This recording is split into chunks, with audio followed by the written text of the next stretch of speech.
elections in the security forces and the High Constitutional Court ratifying the takeover. Coup leader Colonel Michael Randrianira, who seized power this month, named businessman and consultant Herin Tsalama Rajaonarivilo as the nation's new prime minister, citing his experience and connections with the international organizations that work with the country.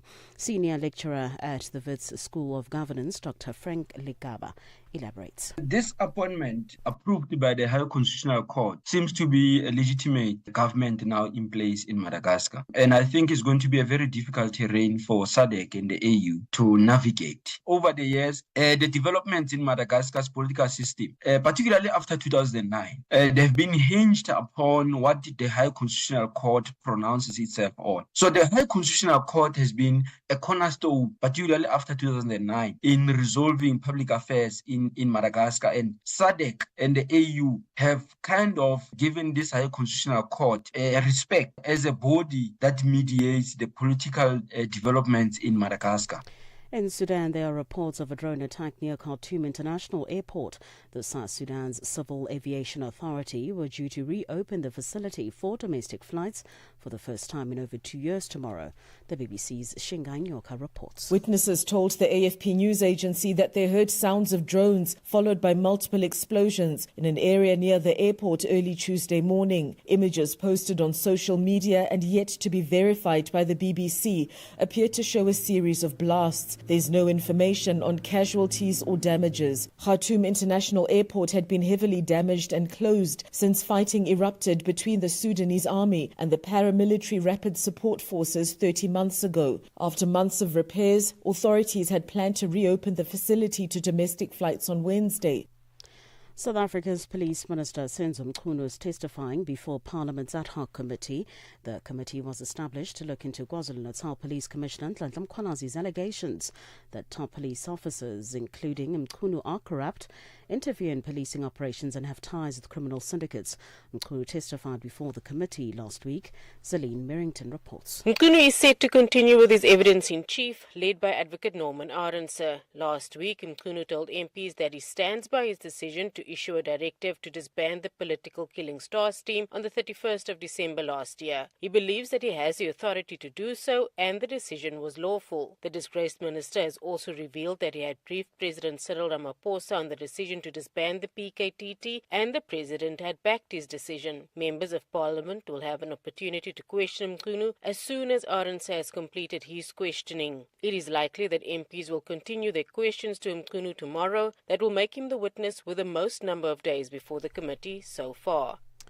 Today marks a significant day for thousands of young South Africans as the 2025 matric final examinations officially kick off. Psychologists are calling on the public to support the more than 900,000 learners that will sit for the exams nationwide.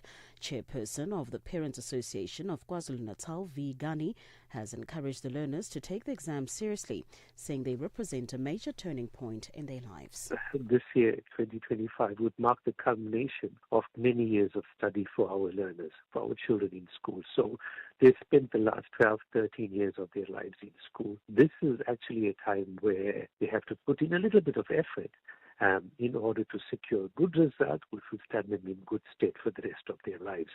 So I think that goal and that vision is very important because that has to be there.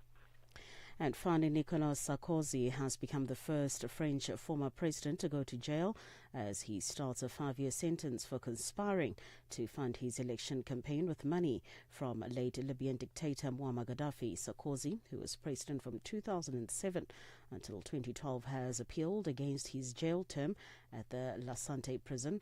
More than 100 people stood outside his villa in the exclusive 16th district of Paris after his son Louis called on supporters for a show of support. For any news stories you would like to share with us, please do send an email to newsroom@channelafrica.co.za or call us on +27 11714 4459. For Channel Africa News, I'm Cholani Tulo Webe.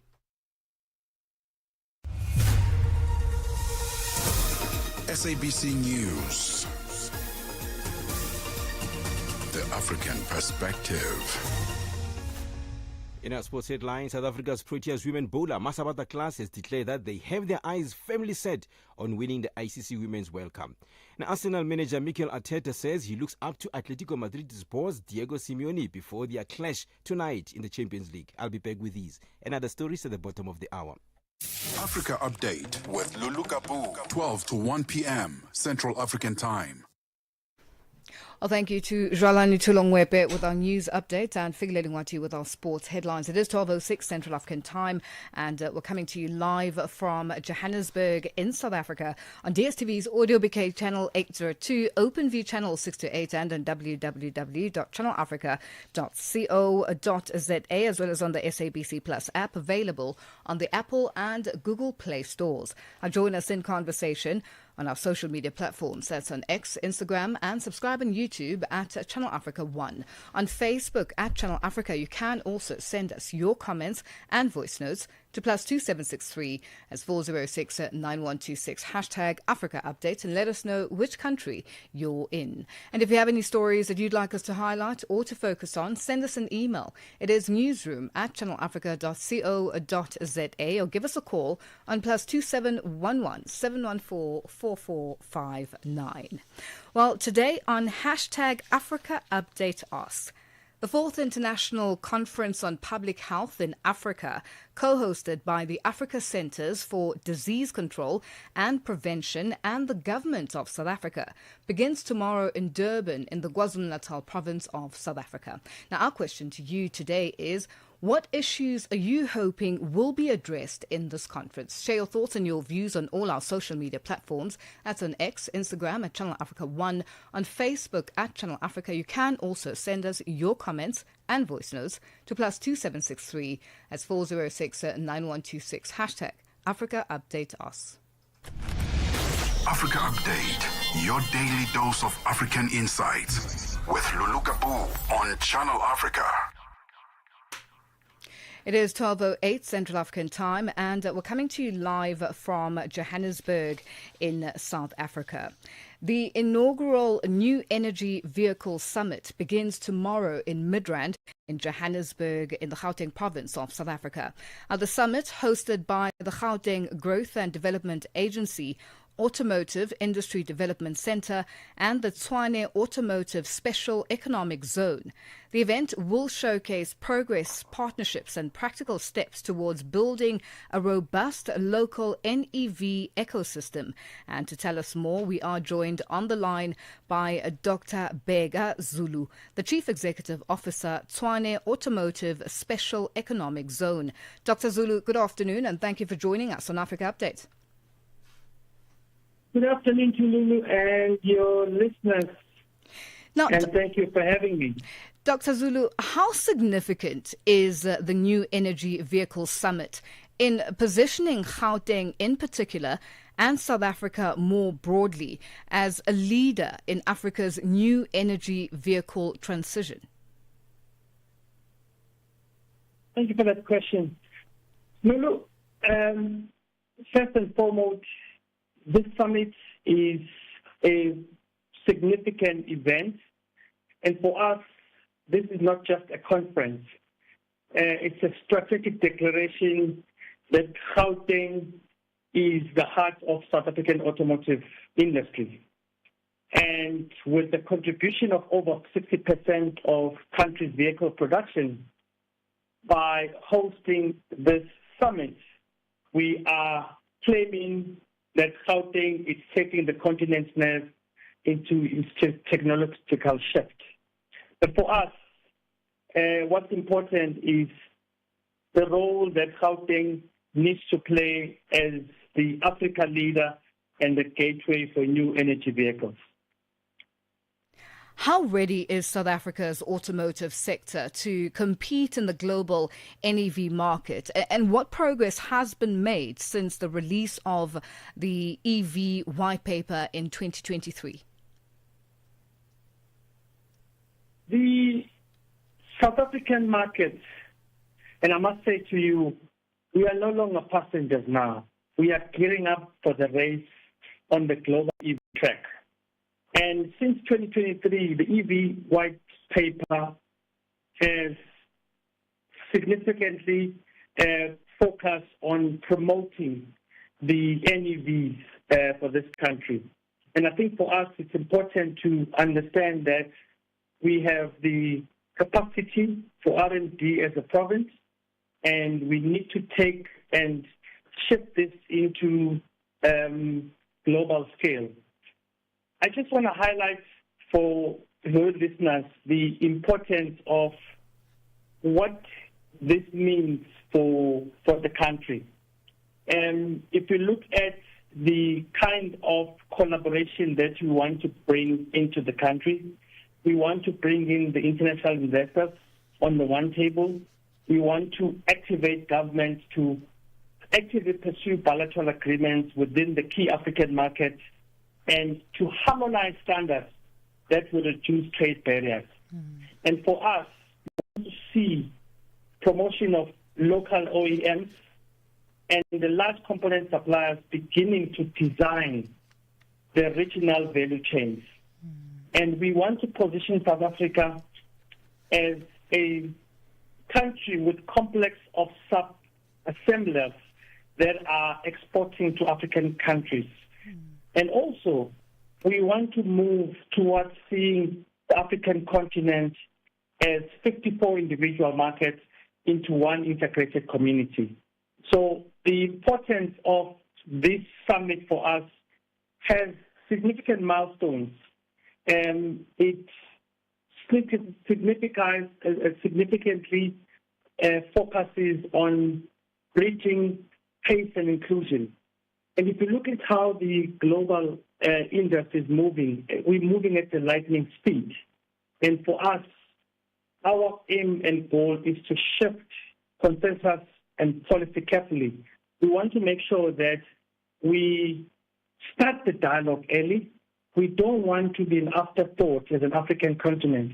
We want to be saying we want to be one of the pioneers of the NEV market, and also to engage industry, labor, and policymakers simultaneously in one room, so that we are able to develop a roadmap that will balance our ambition with being pragmatic as a country.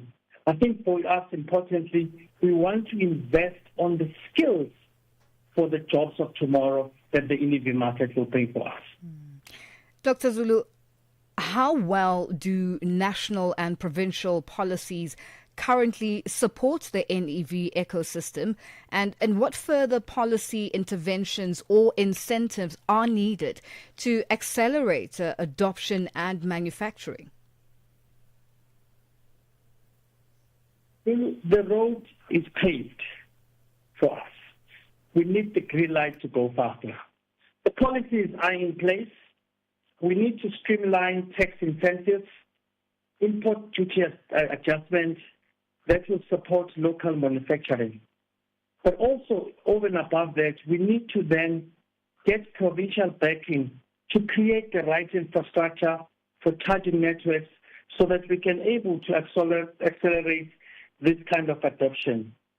And for us, NEV composes a significant portion of both local production and new domestic markets.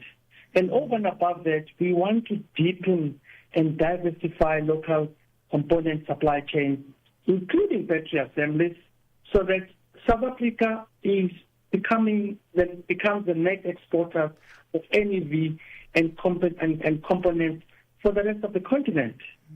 And for us, this transition will need to then infuse the highly skilled jobs that is needed as policy imperatives to support a sustainable automotive sector that continues to be the cornerstone of our GDP production, of boosting the local economy, and also ensuring that South Africa becomes one of the countries that stands as a beacon of development for the NEV market. But over and above that, we want to strengthen existing logistics networks and distributions across the continent. We know the continent consists of a lot of commodities that are needed to produce this battery. And for us, we see Gauteng as a lead that will then activate and be the actuator of that kind of discussions at that particular level. And over and above that, we want to see South Africa become the hub and spoke of NEV manufacturing in the continent and the rest of the world. And how does the South African Automotive Master Plan 2035 support the NEV transition? Sorry, I just missed your question there, Lulu. Dr. Zulu, yes, I was just trying to find out how the South African Automotive Master Plan 2035 supports the NEV transition. Look, the master plan is a bedrock. And in the two central goals that we've been focusing on is first to increase the local content. We know that local content is currently sitting at 39%, 40 plus. We want to shift the level to 60%. And this will force us to build a local NEV supply chain as part of the master plan. And for us, we need to look at developing of battery packs, power electronics, wiring harnesses, and also some of the value chain that is needed to be part of the supply chain so that we are seen as the developer of local content. The second important goal that we're driving towards in line with the master plan is to double the employment. And for us, it's the transitioning that we need that is going to be inclusive in terms of skills, because for us, it's not about swapping the engine for a battery. It's about creating high-value jobs that are the faces of the new generation, of the new evolution of manufacturing. And the master plan continues to ensure that NEV transition becomes the integral part of the broader transformation of our auto industry. And for us at TASES, we want to make sure that we leave no one behind. We want to be part of the holistic system that is not just us having developed factories, but it's about how do we create black industrialists? How do we empower SMEs? How do we make anyone become part of the global supply chain? As some of the pillars in the automotive master plan. Some 2035 looks at the issues of inclusivity that is focusing on research and development. With the kind of institutions that we have in Gauteng, we see ourselves as part of the global R&D community that will make sure that we have the jobs for the future, and we promote investment, and that is shared with the local communities that we serve, because part of our development, we need to be inclusive of the communities that we serve. And part of what we've done, we've signed a social compact with the community we serve so that they be part of the journey into transitioning into greener pastures. Now, Dr. Zulu, the NEV shift can be described as a once-in-a-century industrial transformation. Ford launched its first mass-produced and affordable Model T in the year 1908. Now, how is the Tshwane Automotive Special Economic Zone and the Automotive Industry Development Center, how are they ensuring that this transition creates inclusive growth, skills development, and local manufacturing opportunities? You touched on it very briefly earlier on, but I'd just like you to elaborate further. Yeah, thanks for that. I think, Lulu, you understand that part of our focus as public sector entities is to create enabling environment. That means we need to create an enabling environment where we're going to be facilitating the right skills. We also want to ensure the transition of the current workers. We currently have workers that are working in our special economic zone of almost 4,000 workers. Part of this transition needs to be skills that are enable them to transition into the new development. And I think for us, part of the strategy is to create manufacturing capacity that is enabling us to become the catalyst for change. So where we coordinate private investment and make sure that we develop viable networks that are going to be able to create jobs. I think in our partnership with the IDC, where we've been focusing on developing the local supply, and part of us, we've partnered with the component manufacturers that are part of the job creation and part of the mentoring programs that we have, where we see coaching and mentoring of tier 3 suppliers together transitioning into collaboration with tier 1, tier 2 suppliers, so that we are able to see the kind of development that only it's all inclusive and also ticks all the boxes that we need to be ticking in terms of being seen as a catalyst that drives transformation, that ensure that all our growth is inclusive. And for us, it's not about just training workers for ease of skills, but it's also supporting local manufacturing, as I said, and therefore continuously create local jobs that we've done. And for us, growth means we all need to be part of the bigger slice. We need to all profit from the growth that we've developed as entities of government, making sure that we become all-inclusive in our development. Now, some would say the transition should be left to the original equipment manufacturers and their suppliers. How would you define the private sector's role compared to the public sector's role in pushing NEV development forward? Look, rightfully so, the development of the NEV market has to be also driven predominantly by the OEMs, because it's the same OEMs that we've been on. If you look at Ford, for example, Ford has been, as you said later on from the T model, has been in this country for the past 100 years. And part of the development for Ford is to then retain the current jobs and create new jobs.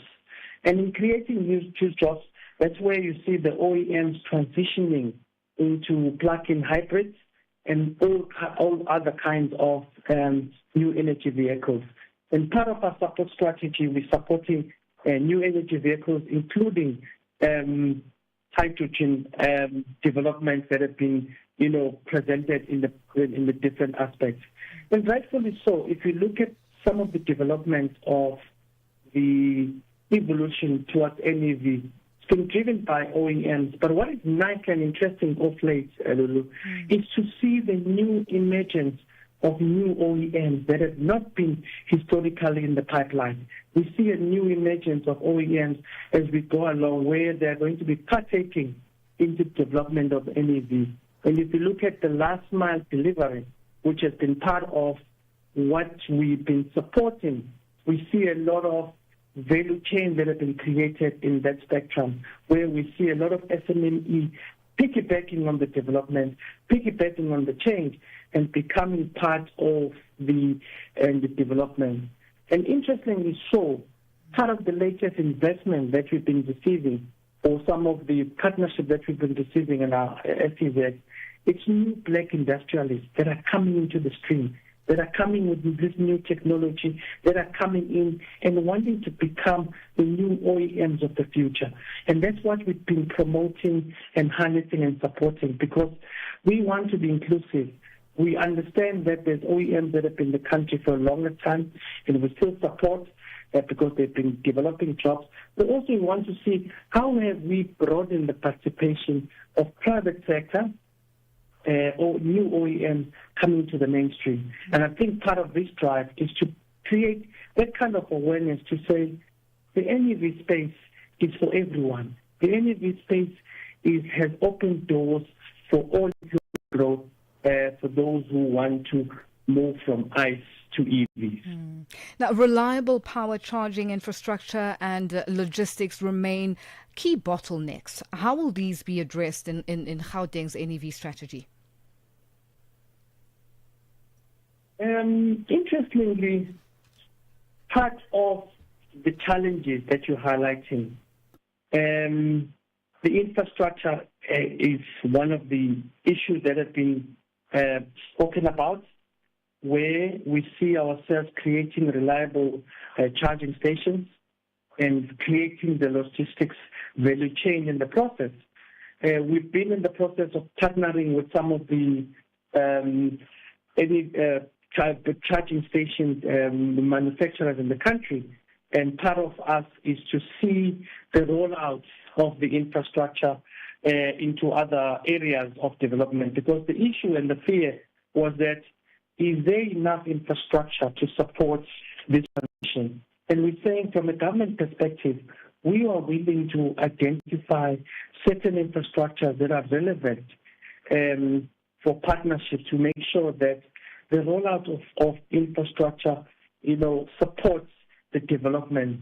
And I spoke about pace earlier on. We need to pace ourselves in line with the development of the NEV by ensuring that we invest in the right infrastructure. And part of what we've taken targets and AIDC is to be the pioneers of this technology in the country. Obviously, we're not going to do this alone. We need partners. That's why from time to time we invite partners to come on board so that we are able to do a partnership where we see the rollout of infrastructure in the relevant areas, in the areas of need, so that we elevate the fears of this transition. Now, with the EU's carbon border adjustment mechanisms and zero-emission export requirements coming into force, is South Africa on track to meet these global expectations and timelines? Yeah, look, I must say the CBAM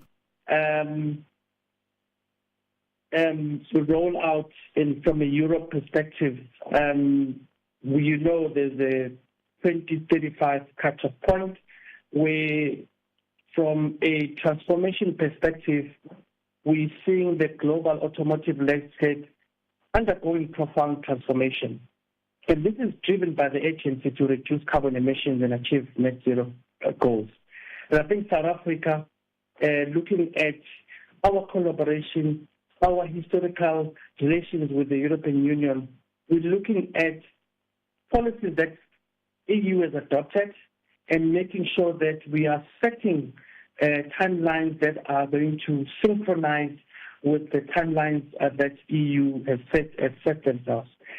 For example, EU is set to be climate neutral by 2050. And our objective is to see that transition parallel by the development in the EU. It's going to be a challenge because some of the source in the South African is still based on the coal power that has been part of challenges in the reducing of the carbon. So I think part of the challenge is to say, how do we look at expansion towards reducing the carbon footprint by reducing the coal input in the value chain? And I think part of what we've done in our SEZ is to look at energy supply in the SEZ. We're looking at solar, we're looking at gas, we're looking at hydrogen, we're looking at any other solution to make sure that whatever we're going to produce here is in line with European Union ambition or cut-off point of 2035 of lowering the zero emission standards. So we are in the journey of trying to partner with the European imperatives, but it's important to understand that that change is going to come with the collaboration. That change is going to come with a lot of effort that we put as a SEZ or partners to make sure that we meet the requirements in terms of ensuring that we stick to EU regulations. Dr. Zulu, there is so much more to cover, and unfortunately we have run out of time, but I won't let you go without asking what the success look like, or what would success look like by the year 2035, the deadline for the South African Automotive Master Plan. Look, the 2030 success looks vibrant for us. We're looking at being inclusive. We're looking at being globally competitive. But also, we want to see the NEV constituting the larger part of both local production and the new domestic sales. We want to also deepen and diversify local component supply, which is important to us, including the battery assembly. And South Africa being the net exporter of NEVs, and that's what we're looking at, we see a lot of the components coming from the African continent in the future. And for us, this kind of transition, we don't want to leave any worker behind. We want to move into new highly skilled that are going to be future ready, that are going to be able to then address the needs. And for us, it's to create a sustainable automotive sector that continues to be the cornerstone of our economy for the next century. Dr. Zulu, it's been a pleasure. Thank you for joining us on Africa Update. That was Dr. Bega Zulu, the Chief Executive Officer, Tshwane Automotive Special Economic Zone, joining us on the line. Our news headlines up next with Jwalani Tulongwepe. SABC News. Headlines. The African Perspective. Thank you, Lulu. Good afternoon. Making headlines, Madagascar's former leader André Rajoelina, whom lawmakers impeached after he fled abroad last weekend, continues to condemn the army takeover and refuses to step down while in exile. In Sudan, there are reports of a drone attack near Khartoum International Airport, as Sudan's Civil Aviation Authority were due to reopen the facility for domestic flights for the first time in over 2 years tomorrow. And finally, air pollution in the Indian capital Delhi has become even more severe after the Hindu festival Diwali. This despite a court order instructing people to use fireworks that cause less smoke when celebrating. I will have details on these and other stories at 1 o'clock. SABC News. Headlines. The African Perspective. Sports on Channel Africa. The African Perspective. And in our sports headline, sports news, we begin with cricket news. Fast bowler Shaheen Afridi has replaced wicketkeeper batter Mohammad Rizwan as Pakistan's one-day international captain. Rizwan was appointed white ball captain on October last year, but the side have struggled for consistency under his guidance and failed to reach the knockout stages of the Champions Trophy earlier this year. They also suffered 2-1 loss in West Indies in August. Pakistan are currently playing a test series against South Africa and will play 3 ODIs against them next month. And in football news, Arsenal manager Mikel Arteta says he looks up to Atletico Madrid boss Diego Simeone before their teams meet in the Champions League, and he believes the Argentine will be a success if he wanted to work England. Simeone has been in charge of the La Liga side December 2011, meaning he's approaching 14 years in charge of the Spanish club. That is a longer reign than any current Premier League boss. And finally, with swimming news, South Africa's Rebecca Meder returned to the podium at the second top of the World Aquatic Swimming World Cup Series in Westmont, Illinois, over the weekend. A 23-year-old added to her haul of 2 bronze medals for the first stop a week earlier with another bronze in 200-meter breaststroke over the weekend and Saturday. Meder stopped the clock on 2 minutes, 88.18 seconds to secure third spot behind Olympic champion Kate Douglas, who took the gold in 2 minutes, 14.57 seconds, and her fellow American Alex Walsh, who just snagged the silver ahead of Meder. For any sports stories you'd like to share with us, please send an email to newsroom@channelafrica.co.za or call us on +2711 714 4459. This is Channel Africa Sport with me, Fidel Ngwati. Sports on Channel Africa. The African Perspective. Você é fluente em português? É apaixonado por rádio e quer trabalhar na África do Sul? Você tem documentos que o qualificam para trabalhar na África do Sul? Nesse caso, podemos ter uma oportunidade para você trabalhar no Canal África.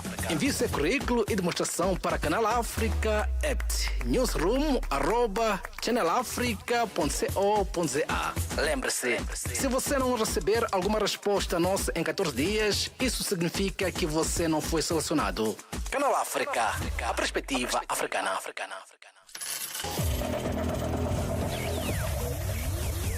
Business News on Channel Africa. The African Perspective. Good afternoon. Countries across Africa are rethinking how immigration policy can drive growth and attract critical skills. In South Africa, the conversation takes center stage this week as the Forum for Immigration Practitioners of South Africa, or FIPSA, hosts its 2025 Immigration Indaba in Durban, in the KwaZulu-Natal province. The gathering brings together officials, business leaders and migration experts to discuss smarter visa systems, digital reforms, and how to make Africa more competitive in the global talent market. Chairman of FIPSA, Gerson Musiane, explains what's on the agenda. And on the agenda, we're bringing all the relevant stakeholders. That is the Department of Home Affairs, the Department of Trade and Industry and Competition, the Department of Employment and Labor, the South African Qualification Authority. We will be having keynote speakers that will be addressing pertinent issues that relate to immigration. Gershon Musiane there from FIPSA. Bottler Coca-Cola HBC AG has reached an agreement to acquire a controlling stake in Coca-Cola Beverages Africa from the Coca-Cola Company and Gucci Family Investments in a deal worth $3.4 billion. The transaction creates the world's second largest Coca-Cola bottling partner by volume. Coca-Cola will sell about 42% of its stake in the CCBA to Coca-Cola HBC, while the bottler is acquiring the entire 33.48% stake held by Gucci Family Investments for a combined purchase of $2.6 billion. The deal values 100% of CCBA at an equity value of $3.4 billion. CCH, which packages drinks such as Fanta, Sprite and Monster, and operates in 14 countries across Africa, intends to pursue a secondary listing on the Johannesburg Stock Exchange as part of the deal. The Socio-Economic Right Institute of South Africa, SERI, is taking the city of Johannesburg to the High Court over the removal of informal traders in parts of the city. In recent weeks, the municipality has implemented its clean-up and bylaw enforcement program as part of reclaiming back the city. The initiative has also seen city officials embarking on a new registration system aimed at regulating the more than 20,000 informal traders across the city.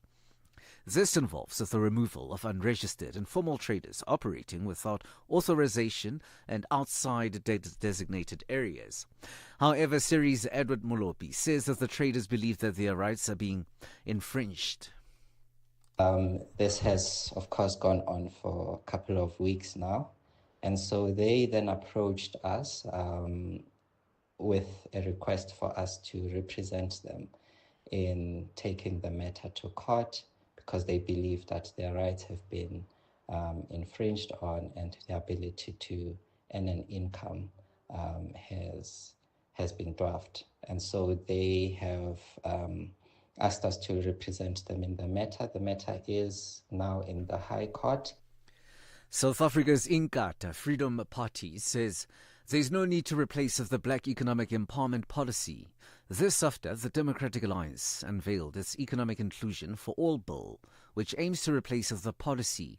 The DA says that the proposed bill aims to repeal all race-based procurement policies and replace them with a real empowerment system that targets poverty.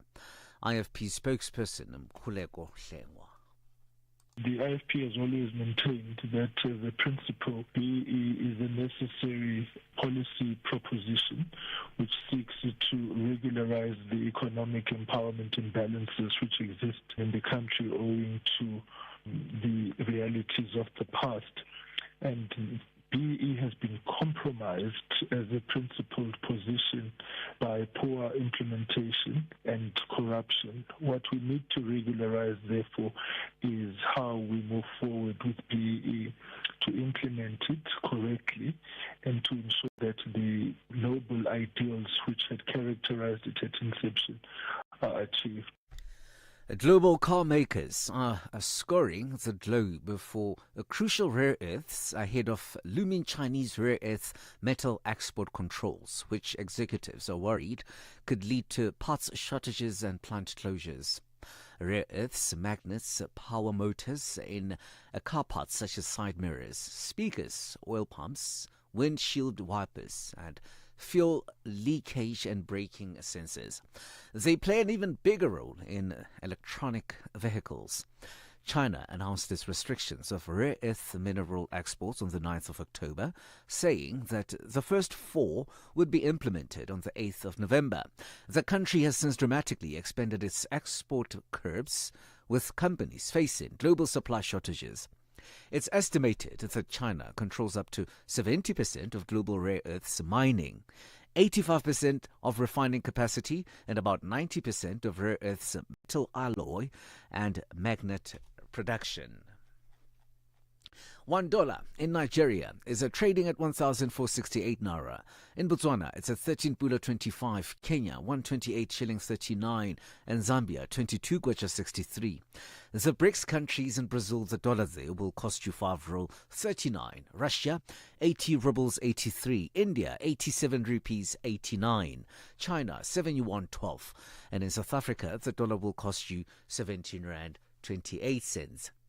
$1 is trading at 74 pence to the British pound and 85 to the euro.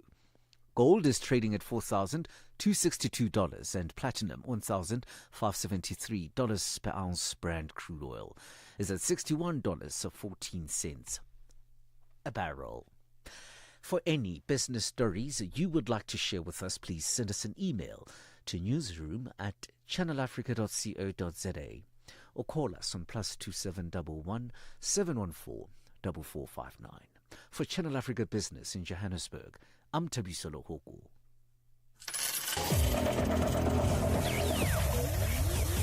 Business news on Channel Africa. The African perspective.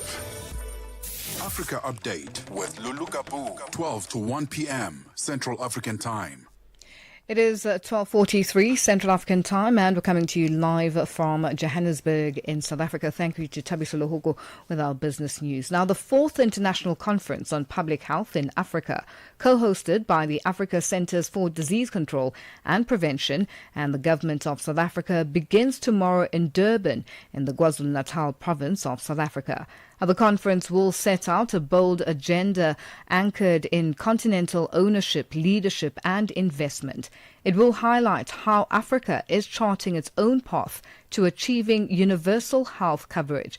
And to speak to us, we are joined on the line by the Principal Advisor to the Director General on Program Management at Africa CDC, Dr. Ngashi Ngongo. Dr. Ngongo, good afternoon and thank you for joining us on Africa Update.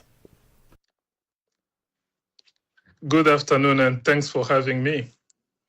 Now, Dr. Ngongo, can you briefly take us through some of the areas that will be covered in the 4-day conference?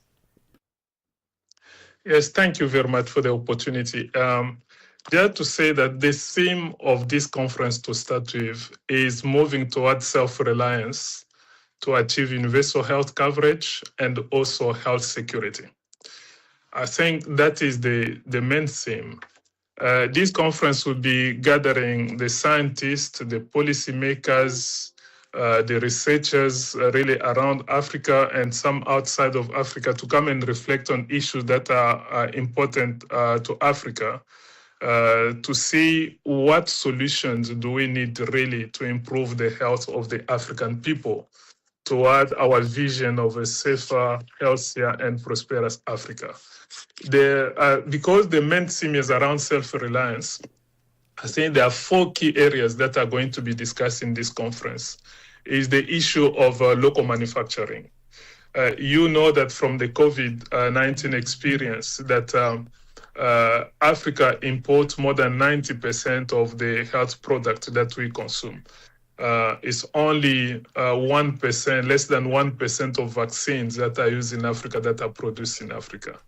Less than 5% of diagnostics we use that are produced, in Africa. That's one important theme, one important area of discussion. That there's no way we can achieve self-reliance in Africa if we do not produce our own product on the continent. And then another very important issue is related to the health financing. You have heard the health financing crisis, I think that has come since the announcement of the freeze from the United States and all the other European countries that are also embraced the same move, that really the financing of health in Africa has declined tremendously. This just got aggravated this year, but we know that over the last, since 2021, we had already seen a decline by 70% of money that is coming into health in Africa between 21 and 24. Now, this discussion is what can Africans do now to get more money coming through domestic resources, to generate more money through innovative financing, and what are the other ways that we can also engage the private sector to contribute so that most of our money can come from locally here in Africa. But also next to that is also the question of how do we then, in addition that just raising more money for health, but also building in efficiencies to get more out of the investment that we are making in health. That is one second area of discussion.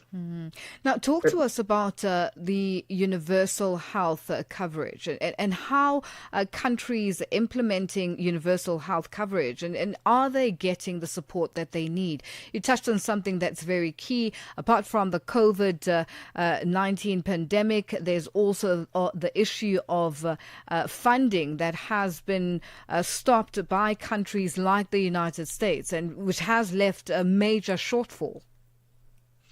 I think, Investor, these crises that are happening globally affecting the continent also have a huge impact on our efforts to achieve universal health coverage. Can you imagine? We are losing about $8 billion in support that was coming from outside. It's huge. That's the reason why we are not going to achieve that universal health coverage at the same say if we do not find innovative new ways of really increasing the financing that we are getting. You know, here in South Africa that the issue of product, just medicines, antiretrovirals, I think that was supported by PEPFAR and other international organizations, have been affected big time. Now the thinking is, okay, how do we then get those products produced on the continent and how do we fund them? That's a very important area. Another important area is the area of human resources. We still have communities that are not rich. Now we are talking about our primary healthcare system. Now we're thinking, what innovations, what transformation do we need in the primary healthcare system to be able to reach every single African wherever they can be? I think those are important ingredients that if we address the issue of the system, especially the primary healthcare system and the community health workers, and also address the issue of financing, address the issue of the supplies and medical products, those are important ingredients that we need to be able to achieve universal health coverage. That will be the focus of our discussions here in Durban. Now, just speaking on universal health coverage, now in South Africa, there is a pushback on the universal health coverage with the country facing mounting legal challenges. Should the country abandon its plans for its implementation? I think universal health coverage is just the realization of health as a right. It's not something that any country should compromise on. I think the challenge is finding the most affordable, most context-specific solutions that will help us to reach every single citizen. But you cannot deny citizens of health. That's what universal health coverage is all about. But we know there are challenges related to financing. We know there are challenges related to the weakness of the system. I think those are the things that we need to face heads on. That's exactly what this conference is all about. You touched on it very briefly earlier. Most countries on the continent are struggling with socio-economic issues, thus affecting public health outcomes. How is the conference going to assist these countries? What the conference is going to do is that we have 55 member states in Africa. We have different initiatives that are going on this continent. There are four pillars that we are trying to look at here during the conference. In domestic financing, we have countries like Botswana, like Rwanda, that have reached already the 15% of the Abuja target. We need to learn from them. What have they done to get there? We have innovative financing, recognizing that we cannot only count on the fiscal space of our countries to find all the money that we need. We also need to look for money outside government. There are many initiatives that have been taken. We know that Ghana, for example, had introduced VAT tax, and that contributes to universal coverage as well. I think we know many countries that have also taken similar initiatives. We would like to learn from them. We have the private sector also that has got a role to play.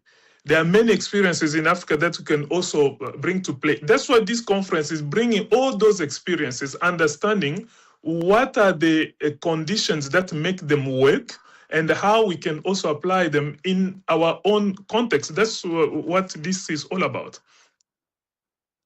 Just in wrapping up, timelines, timeframes, are these going to be put in place, and just accountability for everyone, for every government that is a part of this conference? What we want to do, I think, to transform a little bit of the way that we've been running conferences in Africa, so they are not only talk shows, but they are followed up with a clear roadmap on how we are going to support implementation. Immediately after this meeting, there will be a follow-up meeting that to reflect on the roadmap that need to come. But this is happening at the same time where also Africa CDC has been tasked to put in place an accountability framework to report to the AU Summit of Head of State on the progress that we are making in health on the continent. These are some of the things that we need to put also on that roadmap so that we have a roadmap, but at the same time, we are tracking progress and reporting back to our leaders. That's the way that we want to run health on the continent following this conference. Well, Dr. Ngongo, thank you so much for joining us. We are going to leave it there for today. Thank you very much, and thanks for inviting me. It's been a pleasure. That was the Principal Advisor to the Director General on Program Management at the Africa CDC, Dr. Ngashi Ngongo, joining us on the line. Your window to the continent and beyond. Africa Update, only on Channel Africa. Channel Africa. The African Perspective. South Africa's Minister in the Presidency for Women, Youth, Children and People with Disabilities, Sindisiwe Chikunga, has called for a rethinking of how faith and culture are practiced to promote dignity, equality and care rather than dominance and discrimination. Speaking at the intergenerational dialogue on building positive masculinities for a South Africa free from gender-based violence and femicide, Chikunga highlighted alarming global figures showing women and girls were married before the age of 18 and 230 million have undergone female genital mutilation. She said such harmful practices violate fundamental human rights and persist because of entrenched patriarchal interpretations of culture and faith. Our Channel Africa's reporter, Michael Mbewe, has more. Held under the theme Bridging Generations, Transforming Masculinities, Culture, Faith and Care in Modern South Africa, the dialogue focused on transforming patriarchal masculinities to end gender-based violence and femicide, underscoring the G20 Women Working Group's third priority, which is calling for the ending of GBVF. The prevalence of GBVF in South Africa is exponentially high, with 33% of South African women over 18 having experienced physical violence in their lifetime, and with 9.8% reporting sexual violence. Stakeholders included government, organs of the United Nations, traditional and faith leaders, youth activists, academics, and civil society. In her address, Minister Chikunga revealed shocking global figures of GBF. The United Nations report that around 650 million women and girls alive today were married before the age of 18, with the highest prevalence in West and Central Africa, where 41% of girls are married as children.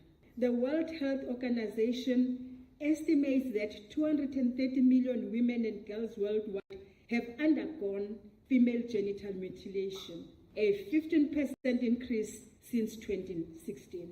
These practices violate women's rights to health, dignity, education, and bodily integrity, as affirmed by the Convention on the Elimination of All Forms of Discrimination Against Women, that is CEDAW, and the Maputo Protocol, which obliges states to eliminate discrimination in both law and life.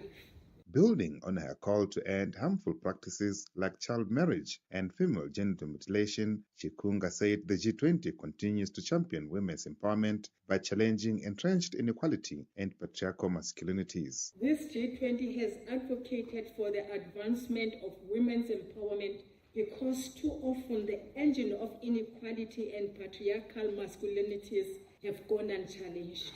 That is why we meet under this theme, to ask how faith can heal rather than harm, how culture can affirm dignity rather than dominance, how care can move from the shadows of women's unpaid labor to a shared social and economic priority. Chikunga underscored that South Africa's G20 must be measured by how its decisions transform daily life, from how families live to how men and women share power. This G20 is truly Africa's G20, the people's G20. Then our measure should be, do the decisions we take in Johannesburg change how families live, how communities care, and how men and women share power? And that is the work before us today, which is inequality is sustained at the intersection of belief, custom, and power. I'm of the view that the challenge is not faith or culture themselves, but rather how they are sometimes interpreted and practiced in ways that legitimize male dominance, silence women and girls, and normalize violence and exclusion. Globally, these intersections are well documented. United Nations Resident Coordinator for Southern Africa, Nelson Mufu, emphasized that men and boys must adapt to a changing world by embracing inclusivity, collaboration. And that report by Michael Mbewe. And we say good afternoon and happy Tuesday to the Upside team. It is Dabukhole Khuleni. How are you today? Fantastic, Lulu. How are you doing? I'm very well, thank Happy you. Tuesday, happy Tuesday. Here's what's coming up on the Upside this afternoon. We get into conversation with Hyundai Automotive South Africa. They are launching their 23rd library. They'll be opening it on the 5th of November, and they kickstart with a program or an initiative called the Silent Reading Initiative at the Tembi Mfundo Primary School in Vosloorus, encouraging the students, the learners, to read a book a day. And not really a book a day, but to read a day, yes. Every single day, and to really do that in silence. Away from the cell phone, just you and your book, you and your imagination, and then just to grow that culture of reading in South Africa, which is fantastic. And then later on we have a special guest in studio. She's the former acting business manager, programs manager of Channel Africa. Karabo Rangwetsi joins us this afternoon live in studio to talk to us about her memoir. It's a book about trauma to triumph, and we look forward to hosting her in the studio this afternoon. That's all coming up on The Upside. And that's Dabukhole Khuleni of the Upside team. And for myself, Lulu Gaboo and the Africa Update team, as our producer Tracy Bumgard, our technical operator Catherine Maleka, and social media Sfiso Hlope and talent Butelezi. Continue with us on our socials, and thank you for joining us. Let's do this again tomorrow. Bye-bye. SABC News. The African perspective. Thank you, Lulu. Good afternoon. Madagascar's former leader Andry Rajoelina, whom lawmakers impeached after he fled abroad last weekend, continues to condemn the army takeover and refuses to step down while in exile. This is despite defections in the security forces and the High Constitutional Court ratifying the takeover. Coup leader Colonel Michael Randrianirina, who seized power this month, named businessman and consultant Herin Tsalama Rajoona Rivalo as the nation's new prime minister, citing his experience and connections with the international organizations that work with the country. Senior lecturer